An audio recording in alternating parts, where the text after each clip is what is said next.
Gold trusted gold buyers తాకట్టులో ఉన్న బంగారాన్ని విడిపించి ఈ రోజు ఉన్న మార్కెట్ ధరకే కొనబడును. మరిన్ని వివరాలకు సంప్రదించండి 7771077720. మహబూబ్ నగర్ పట్టణంలో గత కొంతకాలంగా ఎలక్ట్రిసిటీ డిపార్ట్మెంట్లో పనిచేస్తున్న ఎలక్ట్రిసిటీ ఉద్యోగులను కూడా కన్వర్షన్ చేయాలంటూ కూడా అయితే 2 రోజుల పాటు కూడా మహబూబ్ నగర్ పట్టణంలోని కూడా దాదాపు మహబూబ్ నగర్ జిల్లాలో ఉన్నటువంటి ఉద్యోగులు కూడా కన్వర్షన్ చేయాలని చెప్పి కూడా రీల నిరాదీక్షలు చేస్తున్నారు. ప్రస్తుతం ఏదే ప్రాంతాల్లో ఉన్నాం.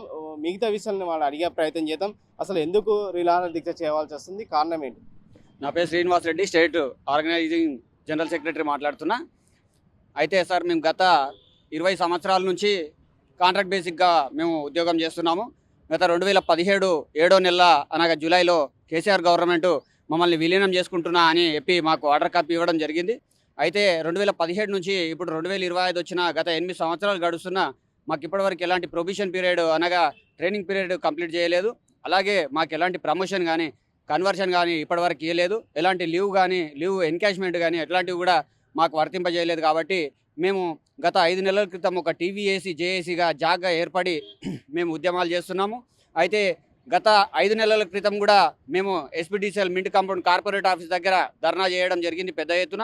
ఆ తర్వాత ఒక నెల రోజుల తర్వాత ఎన్పీడీసీఎల్ వరంగల్ దగ్గర కూడా మేము పెద్ద ఎత్తున ఉద్యమం చేయడం జరిగింది.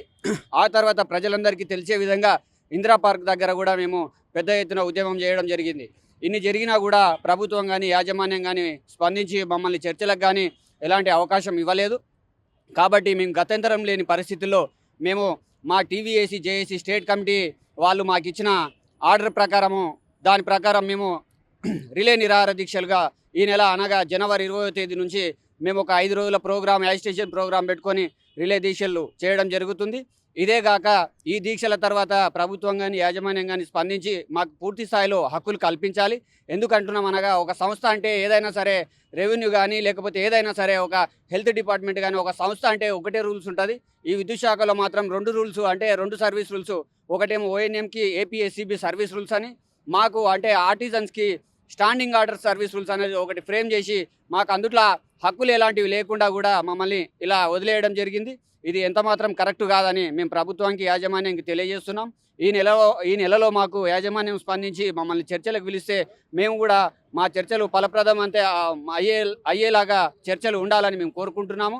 అట్లే ఒకవేళ కార్యాల ఫిబ్రవరిలో కూడా మా ఉద్యమాలు ఇట్లే ప్రభుత్వం కానీ యాజమాన్యం కానీ ఇట్లే నిమ్మకు నీరెత్తనట్టు ఉంటే మాత్రం ఫిబ్రవరిలో కూడా మా ప్రోగ్రామ్స్ కంటిన్యూ అవుతాయి. విద్యుత్ సౌదా దగ్గర కూడా ఫిబ్రవరి 20వ తారీఖు రోజు పెద్ద ఎత్తున ధర్నా చేయాలని మా జేఏసీ నుంచి ఉన్నతాధికారులు, మా జేఏసీ లీడర్స్ నుంచి మాకు వచ్చిన సమాచారం. ముఖ్యంగా ఆర్టీఐ జంక్షన్ని కన్వర్షన్ చేయాలంటే అంతకు ముందు ఏం బెనిఫిట్ ఉంటే కన్వర్షన్ అయితే ఏం బెనిఫిట్స్ వస్తాయి మీకు? సార్, కన్వర్షన్ అయితే మాకు మా ఎడ్యుకేషన్కి తగ్గట్టు అంటే సంస్థలో ఒక 10th క్లాసు ఉంటే వాళ్ళకు అటెండర్ పోస్ట్ ఉంటుంది, ఒక ఐటీఐ ఉంటే జేఎల్ఎం పోస్ట్ ఉంటుంది జూనియర్ లైన్మెన్, అలాగే ఒక డిప్లొమా లేదా బీటెక్ ఉంటే వాళ్ళకు సబీనీర్ పోస్ట్ అనేది ఉంటుంది. కాబట్టి ఇవనేటివి ఉంటే ఆటోమేటిక్గా మాకు ఏపీఎస్సీబీ సర్వీస్ రూల్స్ అనేటివి వచ్చేస్తాయి. ఏపీఎస్సీబీ సర్వీస్ రూల్స్ ఉంటే మాకు సరెండర్ లీవ్స్ ఉంటాయి, పూర్తి స్థాయిలో హెల్త్ ఉంటుంది, హెల్త్ కార్డు ఉంటుంది. అనగా ఏంది అంటే ఆర్టిజన్స్ అనే వాళ్ళకు 12 లక్షల హెల్త్ కార్డు ఉంది. అదే ఏపీఎస్సీబీ సర్వీస్ రూల్స్ ఉన్న వాళ్ళకు 20 లక్షల పైగా ఉంది. అంటే ఒక తమ్మం ఎక్కి వర్క్ చేసేటోనికి కింద పడితే అందరికి అయ్యే ఖర్చు అదే. ఏపీఎస్సీబీ సర్వీస్ రూల్స్ ఉన్న వర్కర్కైనా అదే ఖర్చు అవుతుంది, లేదు ఆర్టిజన్కైనా అదే ఖర్చు అవుతుంది. మరి అట్లుంటప్పుడు 2 వ్యత్యాసాలు పెట్టినప్పుడు 2 వ్యత్యాసాలు ఉంటే మరి హాస్పిటల్లో పోతే మాత్రం వీడు ఆర్టిజన్ అని తక్కువ తీసుకోడు, అవతల వాళ్ళు ఏపీఎస్సీబీ సర్వీస్ రూల్స్ అని ఎక్కువ తీసుకోరు కదా. పని చేసే విధానం ఒకటే అయినప్పుడు 2 రకాల సర్వీస్ రూల్స్ పెట్టడం అనేది ఇది ఎంతవరకు కూడా సమంజసం అనేది కూడా మేము ప్రభుత్వాన్ని కానీ యాజమాన్యం కానీ మా కడుపు కాలి మేము ప్రశ్నిస్తూ ఉన్నాం. ఇవాళ ప్రభుత్వం దిగడాకపోతే తదుపరి కార్యాచరణ ఏం చేయబోతున్నారు? ప్రభుత్వం మాకు సానుకూలంగా స్పందిస్తుందని అనుకుంటున్నాము. గత గవర్నమెంట్ మమ్మల్ని విలీనం చేస్తూ నడి సముద్రంలో మమ్మల్ని వదిలేయడం జరిగింది. మేము ఎన్నో రకాలుగా కష్ట నష్టాలకు ఓర్చుకొని 20 నుంచి 25 సంవత్సరాల కాంట్రాక్ట్ బేసిక్ సర్వీస్ చేసుకొని మేము ఆర్టిజన్గా విలీనమైనాం.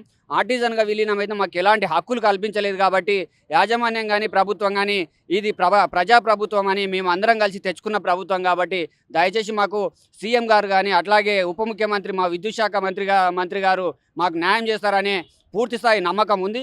ఒకవేళ లేని ఏడల మేమైతే ఏదైనా తెలంగాణ ఉద్యమం అనేది రోడ్లపైకి వచ్చి సాధించుకున్నాం కాబట్టి మేము కూడా ప్రభుత్వానికి ఎలాంటి వ్యతిరేకంగా కానీ ఎలాంటి అజిటేషన్ అంటే మేము ధర్నాలు కానీ రాస్తారోకోలు కానీ చేయకుండా శాంతియుతంగా అవి ఫిబ్రవరిలో కూడా మా ప్రోగ్రామ్స్ అనేటివి మాత్రం ఖచ్చితంగా మాత్రం కంటిన్యూ చేసుకునేది ఉంటుంది.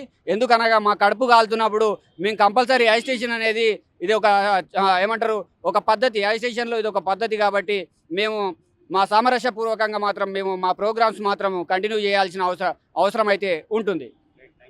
రైట్. మొత్తం మీద కూడా మహబూబ్ నగర్ జిల్లాలో గత 20 ఏళ్ళుగా మేము పనిచేస్తున్నాం. మనకి ఒకటే న్యాయం ఉండాలి, 2 దిక్కుల న్యాయం ఉండకూడదు. అయితే ఆంటీజెన్స్ కాకుండా కన్వర్షన్ చేస్తే మాకు కూడా న్యాయం జరుగుతుందని చెప్పి ఇక్కడ విద్యుత్ శాఖలో పనిచేస్తున్నటువంటి కాంట్రాక్ట్ బేసిక్ ఉద్యోగులు తెలియజేసిన పరిస్థితి కనిపిస్తుంది. ఈ ప్రభుత్వం కూడా స్పందించకపోతే తదుపరి కార్యాచరణ ఫిబ్రవరిలో కూడా భారీ ఎత్తున కూడా ఉద్యమాలు శాంతియుతంగా చేస్తామని చెప్పి వాళ్ళు తెలియజేసిన పరిస్థితి కనిపిస్తుంది. వీడియో జర్నలిస్ట్ నరసింహారెడ్డితో రామకొండ, టీం మహబూబ్ నగర్. మరిన్ని వీడియోస్ కోసం ఛానల్ ని సబ్స్క్రైబ్ చేయండి. లేటెస్ట్ అప్డేట్స్ కోసం వాట్సాప్ ఛానల్ ని ఫాలో అవ్వండి. ఆ లింక్ డిస్క్రిప్షన్ లో ఉంది.